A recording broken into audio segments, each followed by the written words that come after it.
இதோ எனது சூளுரை தொடங்குகிறது. இதுவே எனது தொடக்கம். இதில் பல கருத்துக்களோ அடக்கம். இதில் அந்த திமுகவினருக்கு மட்டுமே பிணக்கம். மக்களே, வரலாற்றில் வாழும் எந்த ஒரு சுயநலமும் இல்லாம கடந்த 53 வருஷத்துக்கு மேல திமுகவை எதிர்த்து திமுக ஒரு தீய சக்தின்னு பின்னங்கால படரில் அடிக்க ஓட விரட்டிக்கிட்டு இருக்குது அனைத்து இந்திய அண்ணா திராவிட முன்னேற்ற கழகம். யாராவது மறுக்க முடியுமா? தந்தவர் சேலம் சிலுவம்பாளையத்து சிங்கம் எடப்பாடியா? அண்ணாச்சி ஸ்டாலின் அண்ணாச்சி ஸ்டாலின் அண்ணாச்சி செத்து போச்சு 22 குழந்தைகளுக்கு மேல செத்து போச்சு. கழக இளம்பேச்சாளர் மதுரை கஜமுருகன். நான் சொல்றேன், இங்க உண்மையான போட்டியே 2 பேத்துக்கு தான். யாருக்கு தெரியுமா? ஒண்ணு, தான் குடும்பம் மட்டும் நல்லா இருக்கணும்னு நினைக்கிற திமுக திரு மு கருணாநிதி கழகத்துக்கும் இந்த தமிழக மக்களையே தான் குடும்பமா நினைச்சுக்கிட்டு இருக்க அனைத்து இந்திய அண்ணா திராவிட முன்னேற்ற கழகத்துக்கும் மட்டும்தான்றத சொல்லிக்க விரும்புகிறேன். మేము తెలుగులో కూడా మాట్లాడుతాము. ನಾವು ಕನ್ನಡ ಕೂಡ மாట్లాடுத்தேவே. நாங்கள் மலையாளமும் சம்சாரிக்கும். ஆனால் எங்கள் தாயின் மொழியான உயிரினும் மேலான தமிழ் மொழியை போற்றி காத்திடுவோம். மொழிப்போர் தியாகிகளுக்கு வீர வணக்கம், வீர வணக்கம், வீர வணக்கம். இதோ உங்களிடம் பேட்டி ராஜேந்திர பாலாஜி ஒன்றும் சிறிது நேரத்தில் உங்களிடம் உரையாற்றுவார்கள். இப்பொழுது தியாகி ஊரில் நடத்தி காட்டிய வீர தலைவி எங்கள் அனைத்து கிளை சார்பாகவும் செட்டாங்கல் லட்சுமாரம் புதுப்பட்டி எல்லா கிராமம் 27 பஞ்சாயத்து மாணவர் அணி சார்பாகவும் மொழிப்போர் தியாகிகள் வீர வணக்க பொது கூட்டத்திற்கு இங்கே தலைமை ஏற்று இந்த ஊரே குழுங்க ஊரில் நடத்தி காட்டிய வீர தலைவி நல்ல அழகா கொஞ்ச நேரம் நல்ல அழகா பேசுவாரு. நல்ல முத இந்த மேடையில் பேசுறாரு. அவர்கள் புதுசாக இப்போ தலைமை ஏற்றிருக்கிறாங்க. அதனால அவருக்கு வழிவிட்டு எனக்கு பேச வாய்ப்பு கொடுத்த மாவட்ட தலைவர்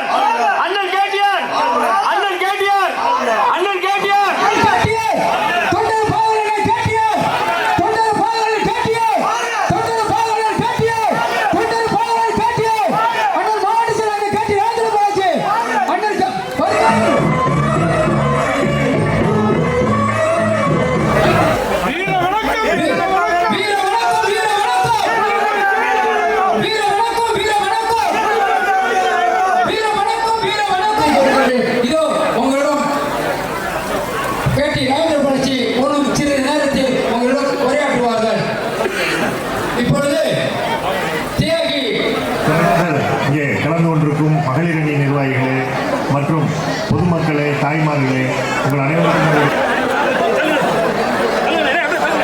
இருக்கிறது. நீங்கள் தான் முடிவுரை எழுத வேண்டும் என்று உங்களை கேட்டுக்கொண்டு இந்த வாய்ப்பை எனக்கு வழங்கிய சுப்பையா அவர்களே, இளம் பேச்சாளர் கஜமுருகன் அவர்களே, இந்த நிகழ்ச்சி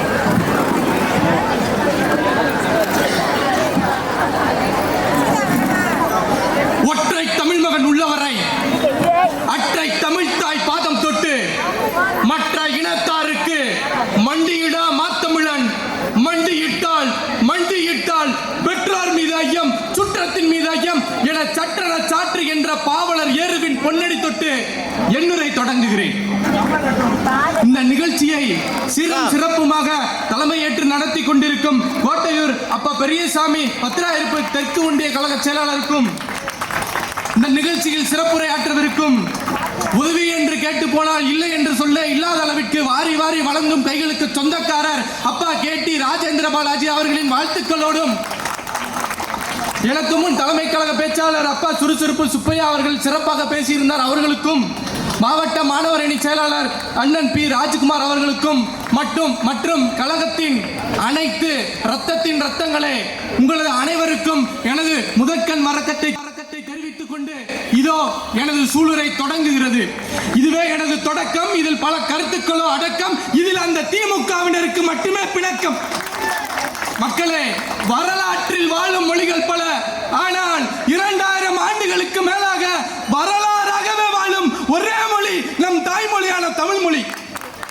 கல் தோன்றி மண் தோன்றா காலத்தே வாளோடு முன் தோன்றிய மூத்த குடி நம் தமிழ் குடி என்று புறநானூறும் எங்கும் உளதெந்தமிழ் என்று கம்மனாலும் யாம் அறிந்த மொழிகளிலே தமிழ் மொழி போல் இருந்தாவது எங்கும் காணோம் என்று பாரதியாலும் தமிழுக்கு அமுதென்று பேர் அந்த தமிழின்ப தமிழங்கள் உயிருக்கு நேர் என்ற பாரதிதாசனாலும் புகழப்பட்ட நம் தமிழ் மொழியானது கல்வெட்டிலே பிறந்து ஓலை சுவடியிலே உயிர் பெற்று கையெழுத்தாக பயணித்து இன்று கணினி வரை வாழும் ஒரே மொழி நம் தாய்மொழியான தமிழ் மொழி.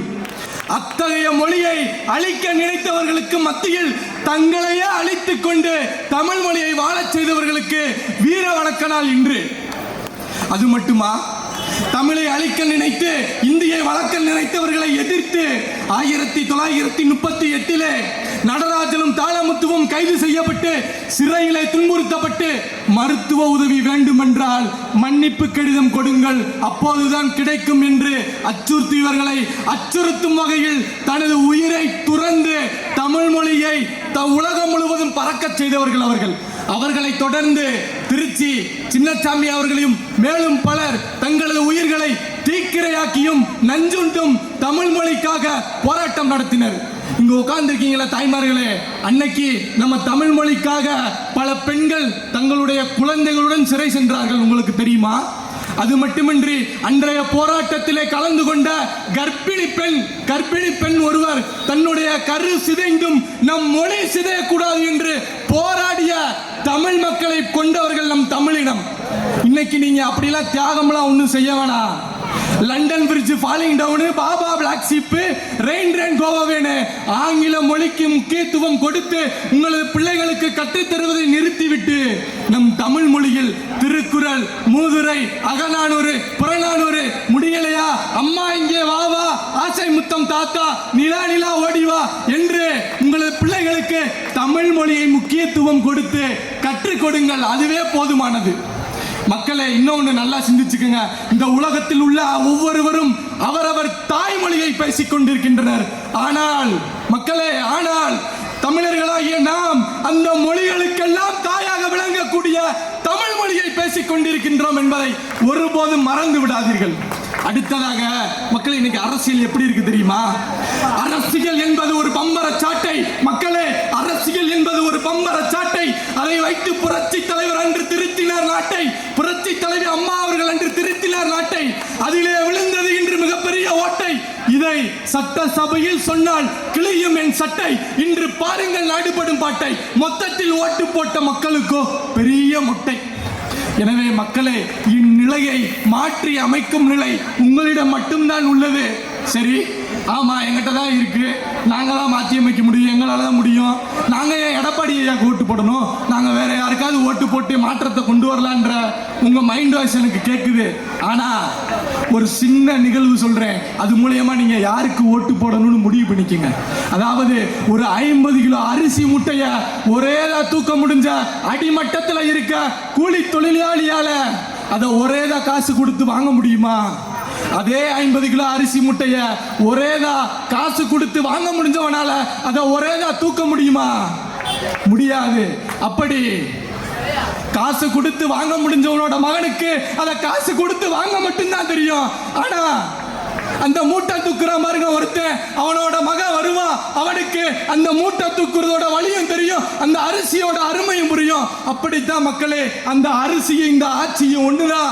யாருக்கு அதோட அருமை தெரியும் அப்படின்னு யோசிச்சு கொடுக்கணும். அப்படி அருமை தெரிஞ்சு அடிமட்டத்தில் விவசாய குடும்பத்திலிருந்து வந்த உண்மையான தமிழ்தாயின் தலைமகன் அனைத்திந்திய அண்ணா திராவிட முன்னேற்ற கழகத்தின் பொதுச் செயலாளர் எடப்பாடியார் என்பதை நீங்கள் சிந்தித்துக் கொள்ள வேண்டும். மக்களே, அன்னைக்கு காலகட்டத்தில் நம் புரட்சி தலைவர் எம்ஜிஆர் மீதும் புரட்சி தலைவி அம்மா மீதும் அடித்த புயல் சற்று திசை மாறி அடித்திருந்தால் இமயமலை கொஞ்சம் இடம்பெயர்ந்திருக்கும். அவர்களின் மீது அடித்தவையில் கடலின் மீது அடித்திருந்தால் பாதி சமுத்திரம் பாலையாய் போயிருக்கும். ஆனால் நமது தலைவர்களோ புயலில் சவாரி செய்தனர், வெயிலை சமாதி செய்தனர். அம்மாவுக்கு பிறகு 1954 சேலம் சிலுவம்பாளையத்தில் பிறந்து 1972 எம்ஜிஆர் தலைமையிலான அனைத்திந்திய அண்ணா திராவிட முன்னேற்ற கழகத்தில் இணைந்து அவரது கொள்கையை சிறிதும் தவறாமல் பின்பற்றி புரட்சி தலைவி அம்மா அவர்களுடன் பயணித்து கிளை முதல் மாநிலம் வரை உழைத்து தமிழகத்தின் முதல்வராக பதவியேற்றார் எடப்பாடியார். ஆமா, பதவியேற்றாரு.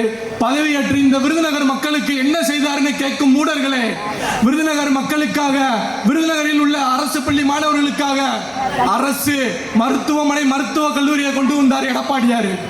விருதுநகர் மக்களின் நீண்ட நாள் கோரிக்கையான ராமமூர்த்தி சாலையிலே ரயில்வே மேம்பாலம் அமைத்து கொடுத்தாரு. இது எல்லாத்துக்கும் மேல சுமார் 520 கோடி மதிப்பீட்டில் விருதுநகர், அருப்புக்கோட்டை, சாத்தூர் ஆகிய நகரங்களுக்கு தாமிரபரணி ஆற்று நீரை முதன்மையாக கொண்ட கூட்டு குடிநீர் திட்டம் கொண்டு வந்தார் எடப்பாடியார். இது எல்லாத்துக்கும் மேல விருதுநகர் நகராட்சிக்கும் கிராமங்களுக்கும் 30 கோடிக்கு மேல தார் சாலைகள் போட்டு கொடுக்கப்பட்டது. இது எல்லாத்துக்கும் மேல ஏழையாய் பிறந்த போதும், இன்னலில் வளர்ந்த போதும் கொலையாய் மாறிவிடாமல் கோபுரமாய் நின்று வாழையாய் வாரி சிந்தி வையக புகழை ஏந்தி பேழையாய் தமிழகத்தின் பெருமை காத்த பெருந்தலைவர் காமராஜருக்கு 2019 முழு உருவ சிலையுடன் மணிமண்டபத்தையும் திறந்து வைத்தார் எடப்பாடியார்.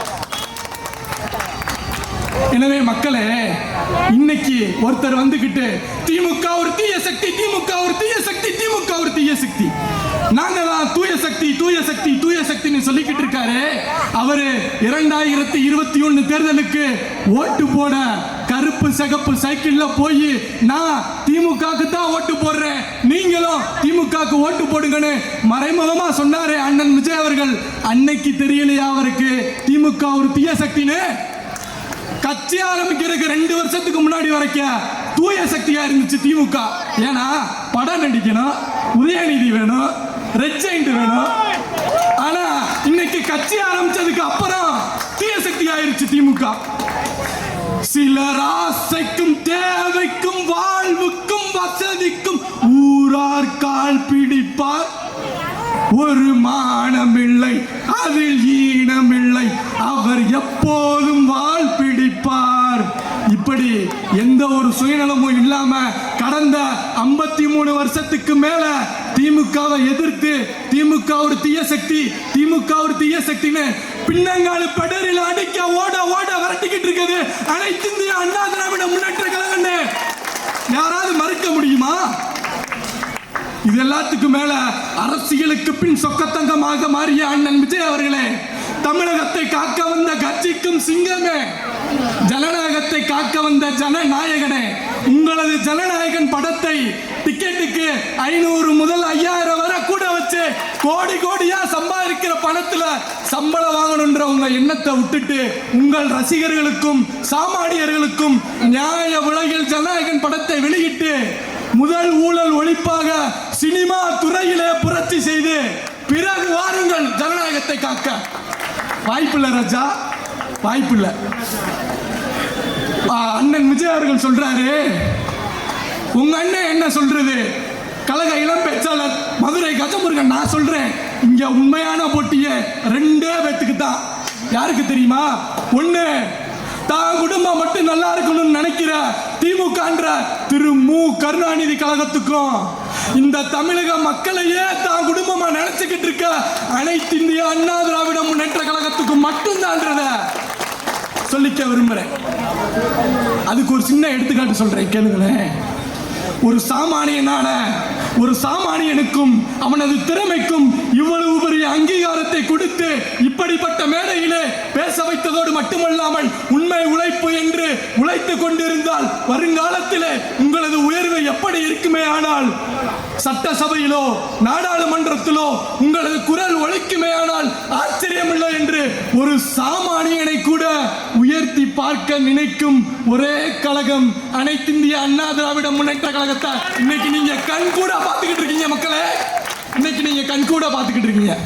நம்ம வீட்டு பிள்ளைகளான அரசு பள்ளி மாணவர்களும் நடுத்தர குடும்பத்தை சேர்ந்தவர்களும் மருத்துவ கல்வியை பயிலக்கூடாதுன்னு இந்த திமுக என்னென்ன செஞ்சிருக்கு தெரியுமா? இது வரைக்கும் 6 முறை ஆட்சியில் இருந்த திமுக தமிழக மக்களுக்காக கொண்டு வரப்பட்ட அரசு மருத்துவக் கல்லூரி மொத்தமே 5 தான். இன்னும் கொஞ்சம் தெளிவா சொல்லணும்னா, மக்களே நல்லா கேளுங்க, இன்னும் தெளிவா சொல்லணும்னா தமிழக மக்களுக்காக 6 முறை ஆட்சியில் இருந்த திமுக வெறும் 5 மருத்துவக் கல்லூரிகளிலும் தலா 100 இடங்கள்னு வெறும் 500 இடங்கள் தான் பெற்று கொடுத்துருக்காங்க.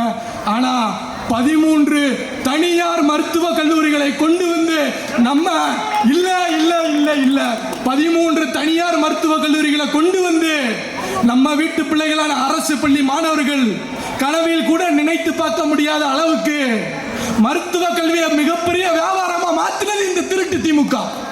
ஆனா ஒரே ஆண்டில் 11 மருத்துவ கல்லூரிகளை கொண்டு வந்து ஒவ்வொரு மருத்துவ கல்லூரிகளிலும் 7 மருத்துவ கல்லூரிகளில் 150 இடங்களிலும் 4 மருத்துவ கல்லூரிகளில் 100 இடங்களிலும் மொத்தம் 1450 இடங்களை ஒரே வருடத்தில் பெற்று தந்தவர் சேலம் சிலுவம்பாளையத்து சிங்கம் எடப்பாடியார். இன்னைக்கு நடக்கிற ஆட்சியில கூட 6 மருத்துவ கல்லூரிகள் கொண்டு வரப்படும் சொல்லி ஒட்டுமொத்த மக்களுக்கு உபதி அடிச்சதுதான் மிச்சம். சரி, உங்களுக்கு தான் நல்லது செய்யறதுனா சிரமமான விஷயம் தானே, நாங்களே ஆட்சிக்கு வந்து நல்லது செஞ்சுக்கிறோம், சிரமப்படாதீங்க. இதுக்கு அடுத்து மக்களே, இந்த நீட் தேர்வுல உங்களெல்லாம் எப்படி முட்டாளாக்கி வச்சிருக்காங்க தெரியுமா? சொல்றேன் கேளுங்க. 2010 மத்தியில காங்கிரஸ் ஆட்சி, இங்கே திமுக ஆட்சி. அப்ப காங்கிரஸோட காந்தி செல்வன் தான் சுகாதாரத்துறை அமைச்சரா இருந்தாரு.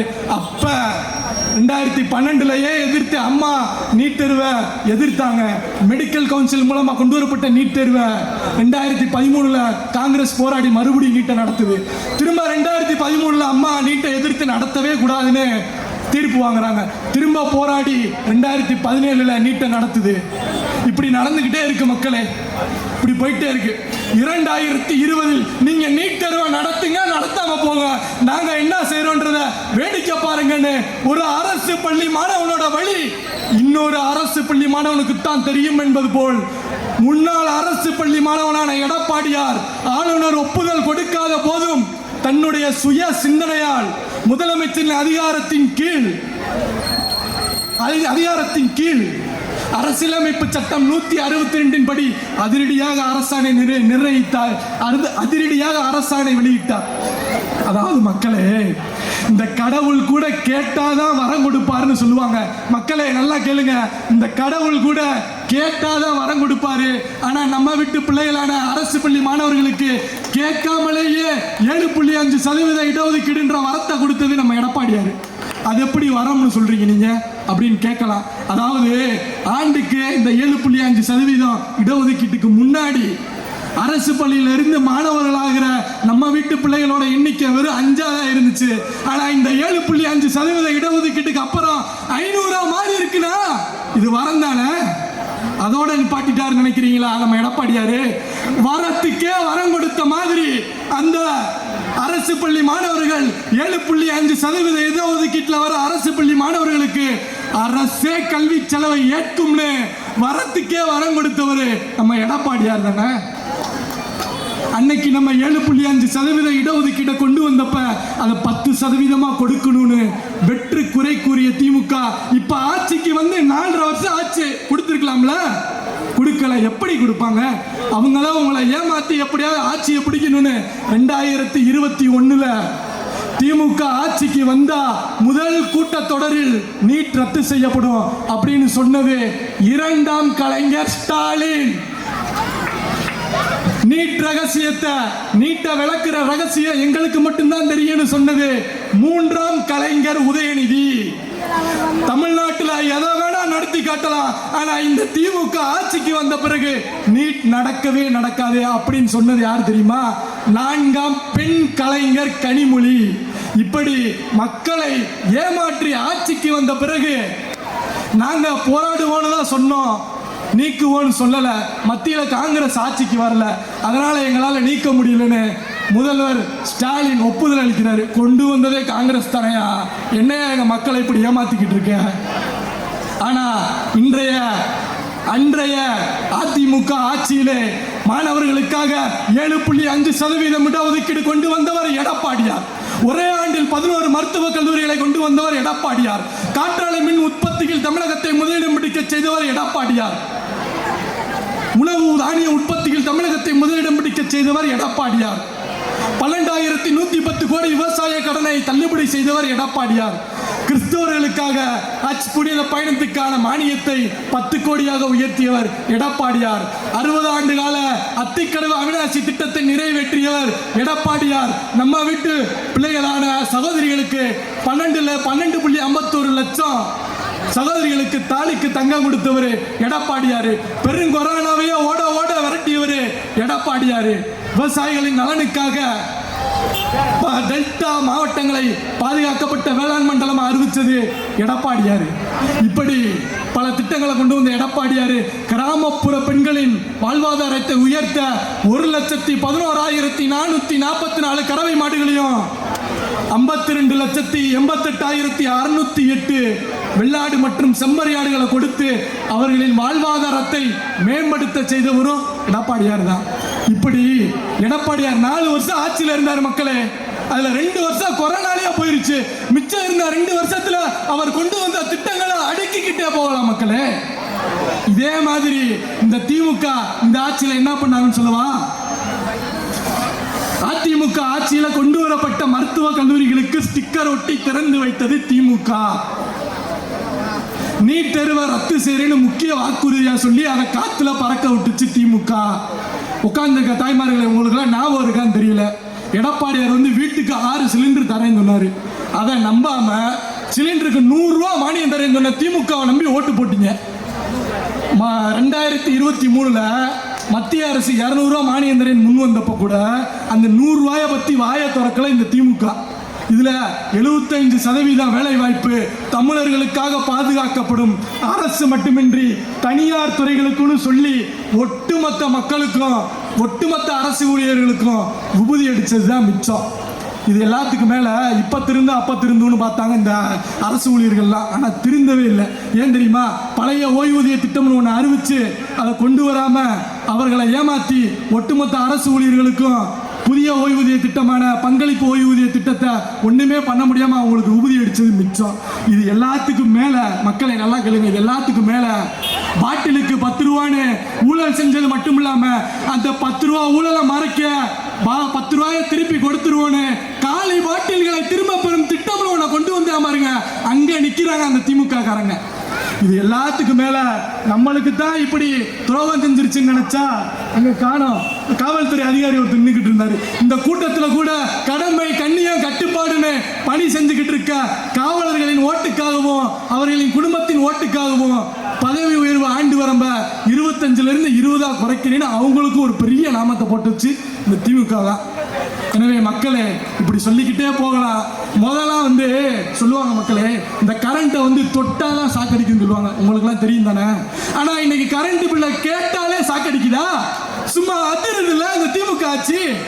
அது மாதிரி மின் கட்டண உயர்வு, வீட்டு வரி உயர்வு, தொழில் வரி உயர்வு, சொத்து வச்சிருந்தா சொத்து வரி உயர்வு, சொத்து வாங்க போனா பத்திரப்பதிவு உயர்வு, பால் விலை உயர்வு, அரிசி பருப்பு விலை உயர்வு, தொழில் வரி உயர்வு, சாராய வரி உயர்வு, சாராய விற்பனை உயர்வு. சரி நிம்மதியா வாழலான்னு பார்த்தா இந்த ரவுடிகளால பொதுமக்களுக்கு இடைஞ்சல் உயர்வு, நம்ம வீட்டு பிள்ளைகளான பெண் பிள்ளைகளுக்கு நடக்கும் அநீதிகளும் உயர்வு. திமுகவோட இந்த ரெட் ஜெயிண்ட் மூலியமா சன் பிக்சர்ஸ் தயாரிப்பில் வெளியிடப்படும் திரைப்படங்களும் உயர்வு. சன் நெட்வொர்க்ஸ், கலைஞர் நெட்வொர்க்ஸ்னு அனைத்து மொழிகளிலும் சேனல்கள் எண்ணிக்கையும் உயர்வு. இப்படி அந்த ஒரு குடும்பத்தோட சொத்து மதிப்பு உயர்வுன்னு உயர்ந்துருச்சு. உங்க குடும்பங்கள் உயர வேண்டும்னா அதுக்கு அனைத்து இந்திய அண்ணா திராவிட முன்னேற்ற கழகம் தான் உங்களை உயர்த்தும். அதை நீங்க மறந்துடாதீங்க மக்களே.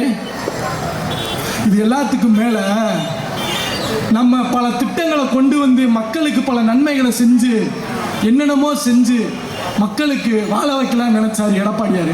ஆனா இந்த திருட்டு திமுக 2021 500க்கும் மேற்பட்ட பொய் வாக்குறுதிகளை கொண்டு வந்து நம்மளை தோக்கடிச்சிட்டாங்க. அதனால துவண்டு கிடக்கும் அனைத்து இந்திய அண்ணா திராவிட முன்னேற்ற கழகத்தின் ரத்தங்களே, கழக உடன்பிறப்புகளே, சற்று உற்று கவனியுங்கள். உங்களிடம் ஒன்றை கூறிக்கொள்ள ஆசைப்படுகின்றேன். அடிக்கின்ற சூறக்காற்றில் ஆட்டம் கண்ட ஆலமரந்தாம் நாம். புரட்சி தலைவரும் புரட்சி தலைவியும் அள்ளி தூய விதை துகள்கள் தான் நாம். சூறாவளியால் சுழற்றி அடித்து போனாலும் பரவாயில்லை. கல்லிலும் சரி, முள்ளிலும் சரி, பள்ளத்திலும் சரி, மேட்டிலும் சரி, தூணிலும் சரி, துரும்பிலும் சரி, அனைத்து இந்திய அண்ணா திராவிட முன்னேற்ற கழக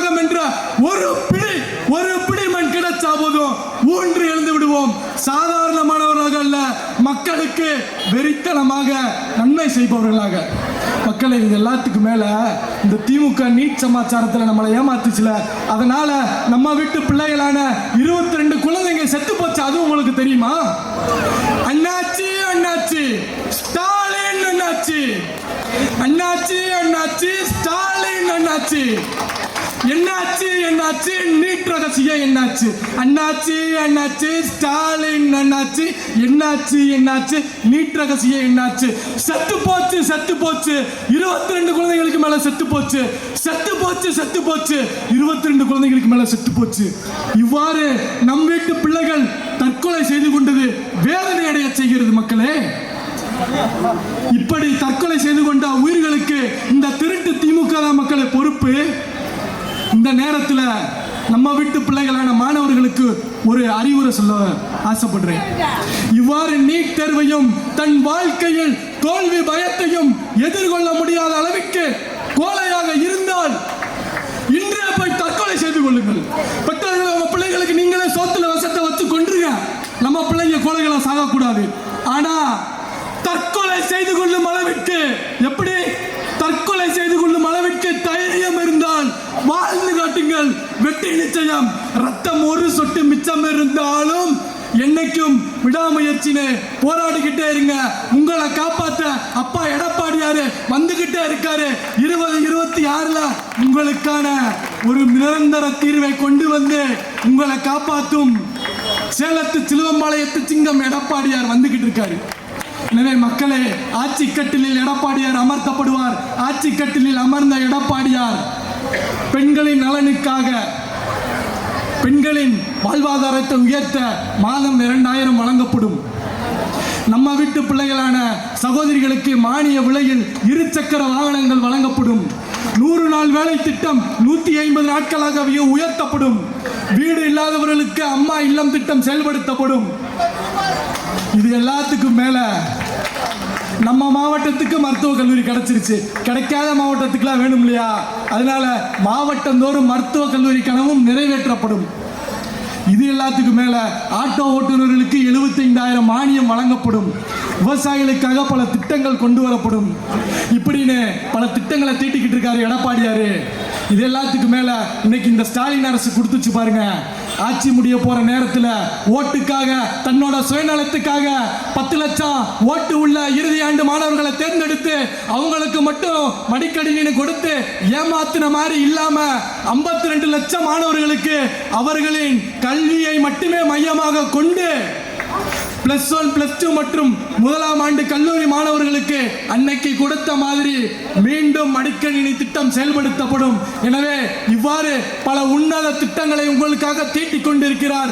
அவருக்காக உங்களது ஒற்றை விரலை பரிசாக கொடுத்து அவரிடமிருந்து 100கணக்கான திட்டங்களை பெற்று மகிழுங்கள். இறுதியாக ஒன்றை சொல்லிக்கொள்ள ஆசைப்படுகின்றேன். நல்லா கேளுங்க. இறுதியாக ஒன்றை சொல்லிக்கொள்ள ఆశపడుகின்றேன். We speak in English. మేము తెలుగులో కూడా మాట్లాడుతాము. ನಾವು ಕನ್ನಡ ಕೂಡ மாట్లాடுத்தேவே. நாங்கள் மலையாளமும் சம்சாரிக்கும். ஆனால் எங்கள் தாயின் மொழியான உயிரினும் மேலான தமிழ் மொழியை போற்றி காத்திடுவோம். மொழிப்போர் தியாகிகளுக்கு வீர வணக்கம், வீர வணக்கம், வீர வணக்கம். நன்றி, வணக்கம்.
நான் தான் என் கூட வாடான்னு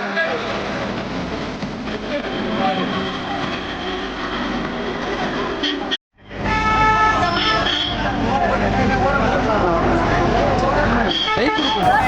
கை கொடுப்பாங்க அப்படியே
சில்லித்தூர் தொகுதி பத்திரார்ப்பு பகுதி அண்ணா திமுகவுடைய எட்டு கோட்டை